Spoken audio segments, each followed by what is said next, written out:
안녕하세요. 잡시광입니다. 한국산 전투기 KF-21의 라이벌이라고 자신하던 나라들이 결국 한계를 느끼며 대참사를 맞았다고 합니다. 한 전투기로 자신만만하던 튀르키예가 이간질을 하는 등 역대급 공작을 벌였지만 처참한 반전 결과로 뒤통수를 맞았다고 하는데요. 또한 스텔스 전투기를 보유하고 있다고 과신하던 중국 역시 크게 한 방 먹었다고 하는데 이에 대해 자세히 알아보겠습니다. 한국의 라이벌이라 주장하던 튀르키예가 TF-칸 전투기 개발 포기 상황에 다다랐다는 소식이 들려와 방산업계가 수근거리고 있습니다. 얼마 전까지만 하더라도 자국산 5세대 전투기인 TF-칸의 첫 시험 비행 성공에 기뻐하며 자신만만해하던 모습과는 전혀 다른 상황이 연출되고 있는 건데요. 방산업계에 따르면 최근 그리스에서 미국산 F-35 전투기와 프랑스산 라팔 전투기를 잇따라 도입하면서 오랜 라이벌 국가인 튀르키예가 노심초사하고 있는 분위기라고 합니다. 이에 최근 튀르키예가 미국의 대공미사일 대신 F-35 전투기를 팔아달라며 애걸복걸하는 모습도 포착되고 있다는 소식이 전해집니다. 상황이 이러자 방산업계에서는 튀르키예의 TF-칸 전투기 개발 상황이 백지화된 것 아니냐는 관측이 흘러나오고 있는 중입니다. TF-칸 전투기 개발 상황이 녹록지 않은 가운데 앙숙인 그리스가 전투기 도입을 잇따라 본격화하자 마음이 급해진 튀르키예가 미국에게 꼬리를 내리며 전투기 도입을 타진하고 있는 겁니다. 튀르키예는 앞서 미국산 F-35 전투기 도입을 그리스보다 먼저 추진했으나 이미 한번 좌절된 상태입니다. 그것도 그럴 것이 튀르키예가 전투기 구매 추진 도중 러시아산 대공방어 체계를 도입했다가 미국의 분노를 사 계획이 전면 보류됐었습니다. 하지만 최근 미초타키스 그리스 총리가 F-35 전투기를 구매하겠다는 의사를 미국에 전달하면서 튀르키예가 벼랑 끝으로 내몰리게 된 건데요. 사실 튀르키예는 러시아산 대공방어 체계를 도입하려고 했을 때부터 미국의 반응이 매우 부정적일 거라는 점을 알고 있었을 겁니다. 그럼에도 불구하고 F-35 구매 도중 러시아산 대공방어 체계를 도입한 건 튀르키예의 칸 전투기 개발에 자신만만했었기 때문으로 보입니다. 지난 3월 튀르키예 방산업체인 투사스 에어로스페이스는 칸 전투기가 이륙 후 앙카라의 공군기지로 돌아오는 영상을 공개했는데요. 이 기체는 고도 8,000피트까지 올라 230노트의 속도를 내는 등 13분간의 초도 비행을 성공적으로 마치고 착륙했습니다. 이에 당시 레제프 에르도안 튀르키예 대통령은 칸 전투기가 이륙하는 모습이 담긴 사진을 직접 공유하고 5세대 전투기를 생산하는 과정에서 매우 중요한 단계를 통과했다고 자신만만해 했었습니다. 칸 전투기는 지난 2010년부터 튀르키예가 공군의 미국산 F-16 전투기를 대체할 목적으로 개발 중인 차세대 전투기입니다. 조종사 한 명이 탑승하는 칸은 동체 길이 21m, 날개 길이 14m, 높이 6m이며 최고 속도 마하 1.8, 비행고도 55,000피트의 성능을 목표로 합니다. 사실 튀르키예는 칸이 높은 스텔스 성능을 자랑하는 5세대 스텔스 전투기라고 홍보하지만 전투기 배면에 공대공 미사일 2발을 탑재하는 정도의 내부무 장착만 갖기에 미국이 판매를 거부한 F-35A 전투기보다 내부무 장 탑재량이 떨어집니다. 여기에 더해 튀르키예의 전투기 국산화 사업은 아직 불완전한 성과로 평가받고 있습니다. 실제로 이날 첫 비행에 나선 칸 전투기는 지상시험용으로 제작된 시제기로 F-16에 사용되는 미국산 F-110 엔진 2기를 탑재하고 있기 때문입니다. 튀르키예는 이런 칸 전투기에 향후 자체 생산 엔진을 도입한다고 밝혔었지만 아직까지 해외 협력사가 확정됐다는 소식은 나오지 않았습니다. 이런 상황에도 불구하고 튀르키예는 칸 전투기를 두고 한국의 KF-21 보라매보다 한 세대 앞선 전투기라고 선전하며 대놓고 한국을 자극하기도 했는데요. 그런데 이렇게 튀르키예가 보라매 전투기에 신경질적인 반응을 보이며 날선 견제를 하고 있는 건 한국을 경쟁자로 보기 때문입니다.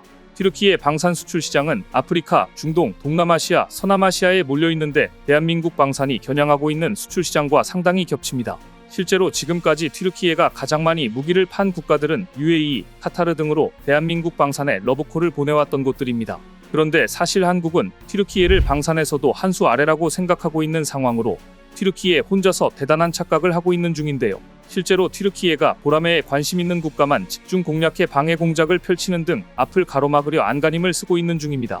칸 전투기 개발 상황과 관계없이 보라매 전투기 구매를 원하고 있는 국가들만 콕 집어 물밑 접촉을 하면서 이간질을 시도하려는 등 대놓고 한국에게 찬물을 끼얹으려 하고 있는 겁니다. 주요 외신에 따르면 최근 튀르키예가 보라매 전투기 구매를 원하는 국가들에게 접촉을 시도하며 자신들의 칸 전투기 공동 개발에 끌어들이기 위해 로비를 펼치고 있는 것으로 알려졌습니다. 실제로 최근 튀르키예와 인도네시아가 방산 협력을 본격화했으며 이에 튀르키예가 인도네시아 현지에 사무소를 개소하면서 튀르키예가 보라매 전투기 기술을 빼돌리려는 것 아니냐는 관측도 나옵니다. 또한 튀르키예가 갑자기 폴란드 국방부 장관을 초청해 방산 협력을 제안하는 등 한국 방산과 친밀한 관계를 보였던 국가들을 상대로 대놓고 접촉을 하고 있는 중입니다. 여기에 더해 말레이시아와는 항공 분야 협력을 꾀하면서 양국 간 비밀 협상을 진행하는 등 꿍꿍이가 있는 듯한 모습을 보이기도 했는데요. 이런 가운데 최근 외신을 통해 튀르키예 칸 전투기를 개발하고 있는 항공사 임원들이 말레이시아 방문을 계기로 칸 전투기 사업에 큰 관심을 보였다는 소식이 전해지기도 했습니다. 이렇듯 튀르키예가 보람의 전투기 구매를 원하고 있는 국가들을 하나하나 만나면서 장난질을 하고 있는 것으로 보이는데요. 그런데 사실 튀르키예보다 한국을 더 견제하고 있는 곳이 있는데 다들 예상하셨다시피 바로 중국입니다. 최근 들어 중국 공군은 대한민국 방공식별구역을 무단 침입하는 횟수가 급격히 급증하고 있으며 이 과정에서 제니10 전투기를 사용하며 공군 전력에 자신하는 모습을 드러내고 있는데요. 제니10이 스텔스 전투기라며 이를 이용해 서해 앞바다를 제집 드나들드속하며 영공화 작업을 노골적으로 하고 있는 겁니다. 그런데 이런 중국의 오만함에 대해 대놓고 비웃으며 중국의 주장을 뒤엎는 분석이 나왔다고 합니다. 다름 아닌 미국 해군 출신 군사 전문가 에릭 크런이 제니10의 스텔스 성능이 F-22보다 낮으며 KF-21이 제니10을 충분히 격추할 수 있다는 분석을 내놓으며 중국의 콧대를 꺾어버린 겁니다. 에릭 크런은 제니10의 엔진 후방이 스텔스 성능이 떨어진다면서도 KF-21의 전자전 장비가 제니10보다 우수하다고 평가를 내렸습니다. 그는 제니10은 스텔스 성능이 떨어져 F-15 같은 4세대 전투기로도 충분히 격추할 수 있다며 공중 조기경보 통제기 등으로부터 위치 정보를 제공받는다면 4세대 전투기로도 충분히 제니10을 포착해 공격할 수 있다고 밝혔습니다. 다시 말해서 제니10은 반쪽짜리 전투기로 KF-21로도 충분히 제니10을 포착해 서해 영공에서 쫓아낼 수 있다는 이야기인 겁니다. 실제로 KF-21은 4.5세대 전투기 중에서도 최고 수준의 레이더 성능을 갖추고 있으며 향후 완전한 스텔스 전투기로 발전할 가능성이 커 전 세계 방산업계에서 주목하고 있습니다. 실제로 미국의 외교안보 전문지에서 KF-21이 국제 방산시장에서 중요한 게임 체인저가 될 수 있다는 전망을 내놓기도 했습니다. 그에 비해 중국의 첫 스텔스 전투기로 알려진 제니10은 올해로 실전 배치된 지 8년째를 맞지만 여전히 많은 의문을 자아냅니다.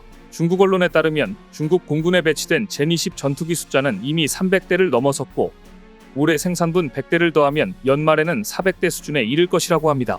이처럼 이력이 쌓였지만 제니10의 정확한 성능에 대한 정보는 여전히 베일에 가려져 있으며 주하이 에어쇼 등에 여러 차례 등장했는데도 아직 수출 실적이 전혀 없는 것도 이상합니다. 심지어 제니10은 실전 배치된 이후 엔진 성능 부족 등의 문제로 골치를 앓았다는 보도가 해외 군사 전문지에서 나온 적도 있었습니다. 미국의 스텔스 전투기 F-22에 맞먹는 출력을 내기 위해 자체적으로 WS-15 제트 엔진 개발에 나섰지만 엔진 블레이드 과열로 폭발 사고가 발생하는 등 개발에 난항을 겪었다는 겁니다. 이런 갖가지 문제점 때문에 중국이 의도적으로 제니12 전력을 숨긴다는 분석이 많습니다. 실제로 이번에 중국은 에릭 크런이 제기한 중국의 스텔스 도료 기술 문제, 후방 스텔스 성능 부족, 항전 장비 성능 등 여러 기술적인 문제에 대한 구체적인 설명을 하지 않은 채 조용히 시간만 흐르길 바라고 있습니다. 그런데 최근 보람의 전투기에 탑재될 전자전기가 스텔스 전투기보다 강력할 거라는 분석이 나와 중국이 발칵 뒤집어졌다고 합니다. 보람의 전투기 생산이 본격화되고 있는 가운데 KF-21에 탑재될 EA의 성능이 스텔스를 뛰어넘을 거라는 보고서가 최근 공개된 건데요. 방산업계에 따르면 새로 개발될 KF-21 EA는 미 해군의 전자전기인 보잉 EA-18G 그라울러와 역할이 유사한 전자전 전투기로 알려졌습니다. 실제로 KF-21 EA의 핵심 임무는 에스코트 제머로 적국을 공습하는 아군 공격 비행대와 함께 동행한 후 아군 비행기들이 안전히 임무를 수행할 수 있도록 전파 방해로 적 지대공 레이더나 미사일, 항공기 탐지를 방해하는 겁니다. 이외에도 AARGM-ER과 같은 대 레이더 미사일을 탑재해 적 지대공 미사일을 제압하는 방공망 제압 임무에 투입됩니다. KF-21EA는 현재 ADD에서 기초연구를 수행하고 있는 중으로 KF-21EA 개발이 완료되면 스텔스 전투기를 뛰어넘는 성능을 보유할 것으로 기대됩니다. 실제로 ADD에 따르면 KF-21EA는 적이 가진 거의 모든 주파수에 대한 전자공격을 수행할 수 있습니다. 또한 주변의 전파 정보를 분석해 적의 레이더 위협 정보를 수집한 뒤 직접 공격이나 전자공격을 수행해 아군 항공기 보호가 가능합니다. 이렇듯 중국은 물론 튀르키예는 한국 전투기와 절대 경쟁자가 될 수 없는데요. 대한민국 방산이 세계 최고 수준이라는 사실을 이번에 제대로 알려줘야 할 것 같습니다. 오늘 준비한 소식은 여기까지입니다. 댓글을 통한 여러분들의 많은 의견 기다리겠습니다. 시청해주셔서 감사합니다.